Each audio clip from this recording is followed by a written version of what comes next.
Chapter 3. The Road to Katmandu. We walked down the rest of the slope without speaking. The only audible sound was the continuous crunching of my hiking boots on the frozen snow.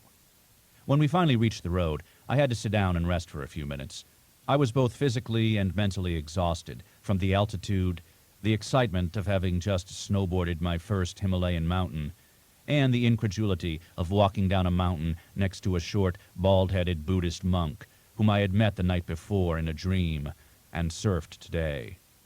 While I was sitting on the snow-covered ground, trying as best I could to pull myself together, Master Phwap began to softly sing a Buddhist chant. The sound of his voice soothed me.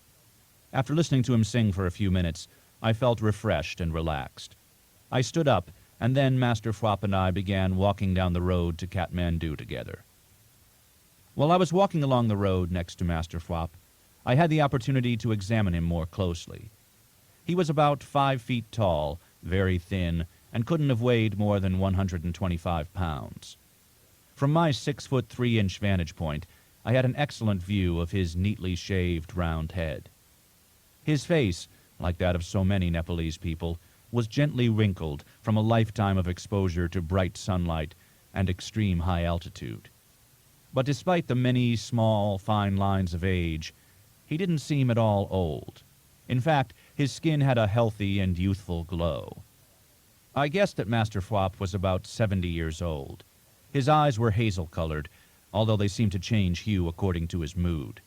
When he smiled, which was quite frequently, he revealed a perfect set of pearly white teeth.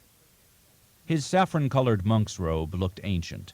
In places, its color was uneven and faded from extended exposure to the sun.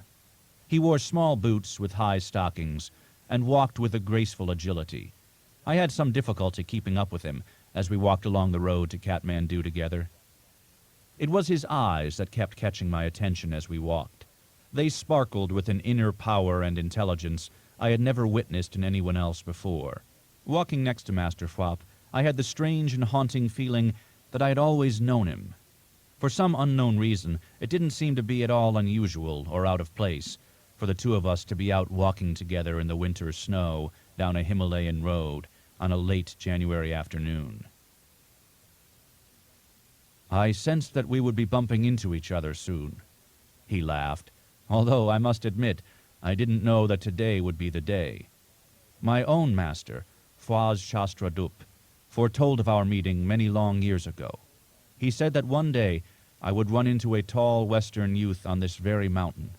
I must admit, though, at the time, I didn't take his comments quite this literally, he said with a hearty laugh. If you don't mind, he continued, I will tell you a little bit about myself as we walk. Then, tomorrow, if you like, you can come to the temple where I live and visit me. It is on the western side of Katmandu, on the outskirts of town, in the foothills. As we walked along the road to Katmandu, Master Phwap began to tell me about his life. He said that he had been born in a small village in eastern Tibet.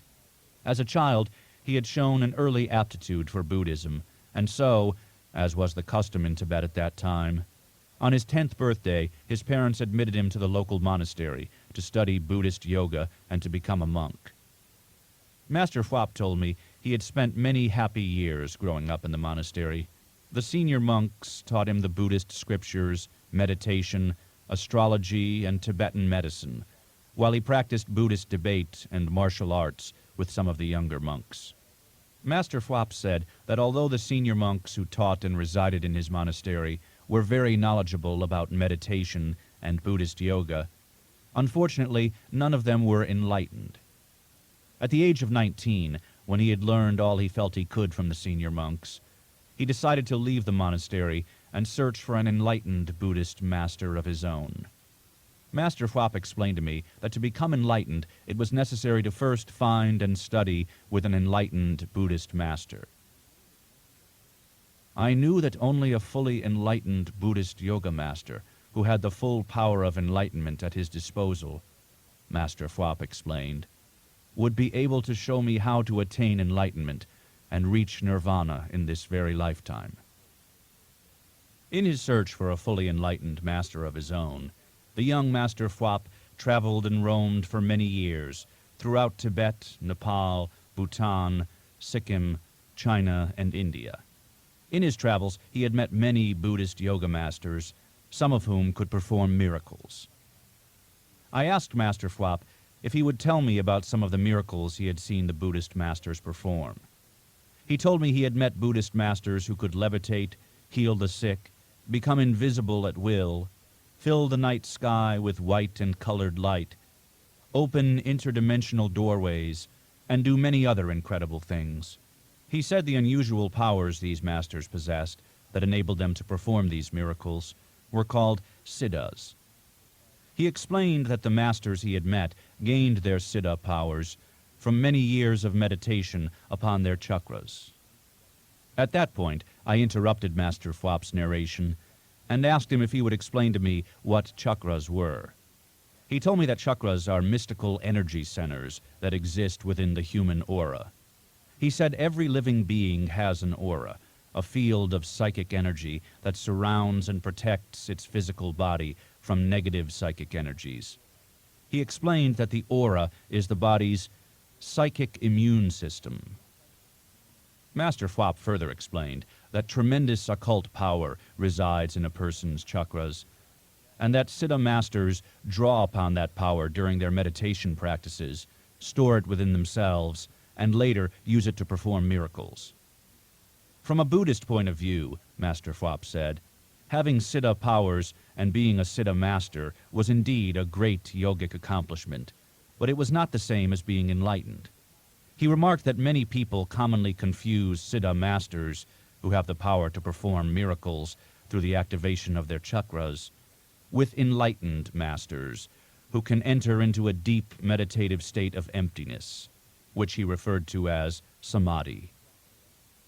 Master Phwap told me that, while he had been very impressed by the siddha masters he had met, by the powers they wielded and by the miracles that they could perform, he hadn't really felt that any of them were truly enlightened. I then asked Master Phwap, after first admitting to him that I had absolutely no idea what enlightenment was, or why anyone would want to seek it, how he could tell if a Buddhist master was really enlightened in the first place. Master Phwap responded that, in his opinion, there were two conditions that would indicate whether or not a Buddhist master was truly enlightened. The first condition was that the master's aura would turn a beautiful, bright golden color when he meditated. Do you mean to say that you can actually see golden light surrounding an enlightened master's body, Master Phwap? Oh yes, most definitely, he said, as he nodded his head in affirmation. Almost anyone can see the golden light in an enlightened master's aura when the master meditates, unless, of course, the person is very blocked up physically. Master Phwap elaborated, saying that sometimes you can see other colors in addition to gold in an enlightened master's aura, and at very special moments, you can simultaneously see many colors in a master's aura. He referred to this multicolored effect as a master's rainbow hue. Master Phwap went on to say that the second characteristic that would indicate whether or not a master was truly enlightened was his sense of humor. He remarked that an enlightened Buddhist master would always have a totally outrageous sense of humor, because life, when viewed through the eyes of enlightenment, was incredibly funny. This surprised me. I guess I had always imagined somehow that Buddhist masters would be very stoical. Master Phwap informed me that while there are indeed as many sides to enlightenment as there are ways to achieve it, the experience of enlightenment always imparts a light and playful sense to both a master's teachings and personality. Master Phwap went on to explain that sitting in front of an enlightened master while he is meditating is like being in the middle of an energy storm. At times, he said, your entire body tingles with ecstasy as you feel the waves of psychic energy that emanate from the master's aura touching your own body. After this brief discussion about enlightenment, Master Phwap resumed his story about his search for an enlightened Buddhist master of his own. He told me that in all of his travels throughout the East, he had never encountered a master who fulfilled both of the necessary qualifications for enlightenment. He also said that while he had met a few very funny masters in his travels, None of them had emanated waves of golden light when they meditated. I asked Master Fwop if he had studied with any of the Siddha masters he had met in his travels, and if so, had he learned how to do any miracles. To be honest, I was much more interested in hearing about the Siddha masters and the miracles they performed than I was in learning about emptiness and enlightenment. Master Fwop responded by saying that spiritual knowledge, which he called enlightened awareness, is of much greater importance than the ability to perform a few miracles. Spiritual knowledge is the experience of enlightenment and requires an understanding of the innermost workings of the enlightenment cycle. Master Fwop began. Spiritual knowledge is the awareness of the eternal side of things, the eternal side of ourselves, of others, and of the worlds that exist both within and outside us. The attainment of enlightenment makes you happy forever, he exclaimed joyously. It frees you from the mental and emotional pains that unenlightened human beings experience every day. When you are enlightened, you live in a condition of ecstasy, brightness, and joy all of the time. The only reality that exists for most people, Master Fwop continued, is the world that greets their physical eyes and other senses every day. They believe that this world, he said, moving his arm in a large, sweeping gesture that encompassed the entire valley we were walking through, is all there is to life. The world that you see around you appears to be physical. It is filled with mountains, snow, plants, animals, and people. It is ruled by time and the laws that govern matter and energy. It is a world in which we experience pleasure and pain, loss and gain, birth and death, happiness and sorrow. Naturally, since most people are only aware of their physical natures and of the physical side of their lives, their happiness is extremely limited. When their physical lives are pleasant, when the events and circumstances in daily living turn out as they had wished or hoped, they will usually be happy for a short while. But when the events and circumstances in their lives don't turn out as they had hoped or wished, most often they experience a great deal of sorrow, unhappiness, and pain. As I'm sure you know by now, based on your own experiences in life, most people aren't really very happy. Beyond their surface appearances, the smiles that they wear for the rest of the world to look at, most people are soul-sick.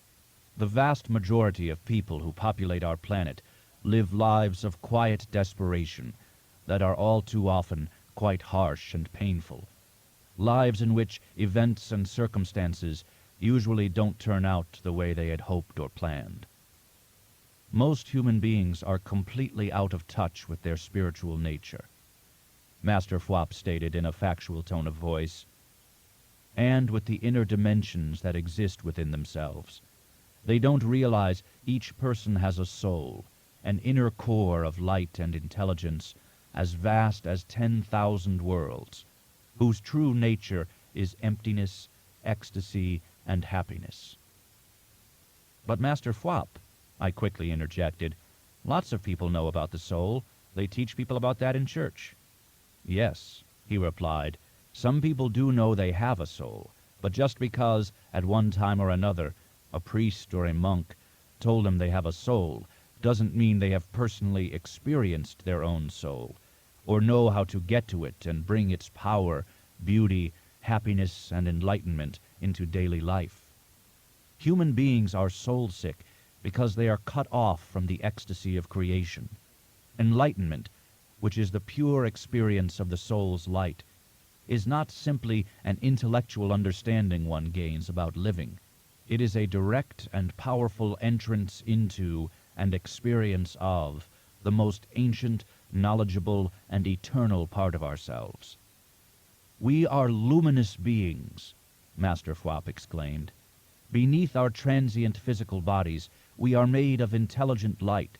One's own body of light, which I refer to as the soul, is the most real part of oneself because it lives forever. It doesn't die and decay along with the physical body after death. At the end of each of our lifetimes, it transmigrates through the process of reincarnation into a new body that is just in the process of being born. Then the soul begins the cycle of living all over again in a new incarnation. Beyond this world, the world we experience each day with our minds and our senses, he continued, are countless other worlds and dimensions. In deep meditation, when your thoughts have become silent and your emotions are calm and at peace, you can travel into and experience the inner worlds and dimensions of light and perfection, and even experience nirvana itself. There is no experience in this or any other world, whether it is in a physical or astral dimension, that can compare to the experience of enlightenment and nirvana. It is the highest ecstasy. There is nothing more. Master Fop became silent. Talking about enlightenment and nirvana seemed to have transported him to another plane. Walking next to him, I had the peculiar feeling that he was not entirely in his body. He seemed to have gone far away, to a very private place that I couldn't quite see or reach. After walking next to me in silence for several minutes, he began to speak again in a very quiet voice. The world that human beings have made for themselves is rampant with poverty, disease, famine, and death. It is filled with war and war's alarms. Even when people manage, through luck or through effort, to attain everything in life that they desire, their happiness is usually shallow and short-lived. Most successful people are surprised to find out that the attainment of their goals doesn't necessarily bring them the happiness and joy they assumed would accompany their successes. And even the lucky ones, who do manage to become happy by attaining their goals, live each day with the constant fear of losing whatever it is they may have gained. Even the rich aren't often happy. Their wealth is at best only a temporary distraction. It doesn't make them immune to emotional and mental suffering, or to disease and death. They too must deal with loneliness, the deaths of loved ones, and the frustrations and boredom of old age. The rich may have more material goods and benefits than the poor, but most often they tend to lead spiritually impoverished lives. Time holds the final claim check for everything we gain or attain in this lifetime, Master Fop stated emphatically. All of our possessions, along with the people and feelings we love, are at best only loaned to us for a very short time by eternity. If you live for a very long while, you will have to watch your friends and loved ones die, your body age and lose its beauty and vigor, and your mental capacities fade. All of your physical accomplishments, no matter how important and significant they might have seemed to you at one time, will be relegated to the past. At the end of your life, you will probably end up in an old age home, or in a back room in one of your children's houses, left only with a handful of fading memories and a body racked with great pain and suffering. Unless you have gained the happiness and ecstasy that comes from the practice of meditation, the inevitable destruction of everything that you have loved and worked for will cause you to be very sad and lonely during the final days of your life here on this earth. But Master Fwop, how can enlightenment change any of that? I asked. Just because you're enlightened doesn't mean you aren't going to die, or that you will be protected from bad experiences in life, does it? Master Fwop smiled at me and laughed. No, he said, enlightenment won't enable you to live forever in your current physical body, nor will it prevent all physical misfortunes from befalling you, although it will certainly help you avoid a great many of them, he replied. Then what good is it? I asked. Enlightenment makes you happy, Master Fwop responded with a broad smile. It is the experience of ecstasy beyond anything you can possibly imagine. Knowledge of the enlightenment cycle, of the ways that the inner dimensions and nirvana work, gives you an entirely new perspective on everything. It lifts you far above the transient sorrows, pains, pleasures, and joys that the unenlightened masses experience each and every day of their lives. Master Fwop explains enlightenment. It was getting colder, and so far no cars or trucks had passed us. I zipped up my down parka all the way. After walking down the road for a few more minutes, I broke the silence that had settled in between us. I asked Master Fwop if he could give me a brief definition of enlightenment. He laughed so hard that his whole body shook. Then, to the best of my recollection, this is what he said. Enlightenment is the complete awareness of life, without any mental modifications. It is the experience of everything, every dimensional plane, world, and reality. It occurs when your mind merges with nirvana, with what we Tibetans call the Dharmakaya, the clear light of reality, which is the highest plane of transcendental wisdom and perfect understanding. Beyond this world and beyond all other worlds, he continued, there is an all-perfect light. It is pure intelligence, ecstasy, peace, and happiness. It is the light that shines beyond darkness, time, space, and dimensionality. In that all-perfect light, there is no pain, suffering, or limitation of any kind. Enlightenment is the experience of that endless and perfect light. There isn't, however, any way that the experience of enlightenment can be conveyed in words. The closest you can come to knowing what it is like, without being enlightened yourself, of course, is to meditate with an enlightened master. However, Master Fwop continued, while I may not be able to describe to you exactly what enlightenment is like, I can tell you that it is wonderful beyond understanding. The experience of enlightenment frees your mind from painful and limited states of awareness.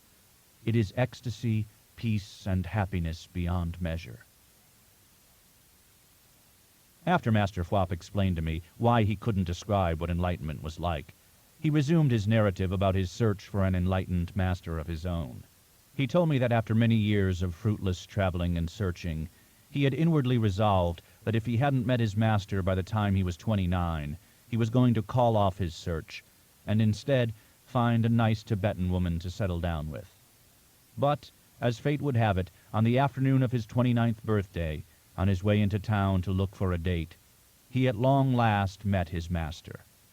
The narration of Master Fwop's meeting with his master was interrupted when some long-haired, blonde Swedish mountain climbers picked us up and gave us a ride back to Katmandu in an old army truck. Along the way, they talked with Master Fwop about how much they wanted to visit Tibet, whose borders were closed to tourists by the Chinese communists. Master Fwop rode in silence, listening to what they had to say, or meditating, it was hard to tell which, until we pulled up in front of the hostel. Before we parted that day, Master Fwop gave me directions to the temple where he lived. He suggested that I visit him the next day around noon. I didn't know what to say to him. I had come to Nepal to surf the Himalayas, not to spend my time talking about enlightenment with a Buddhist monk. I thanked him very much for his invitation, and also for telling me a little bit about his life, and I apologized again for having snowboarded him. But in the back of my mind, I knew I wouldn't take him up on his offer to visit him the next day. I hopped out of the truck and thanked the Swedish driver and his friends for giving me a ride back into town. They said they were going to drive Master Fwop back to his temple. Laughing, they told me it would be very bad karma not to.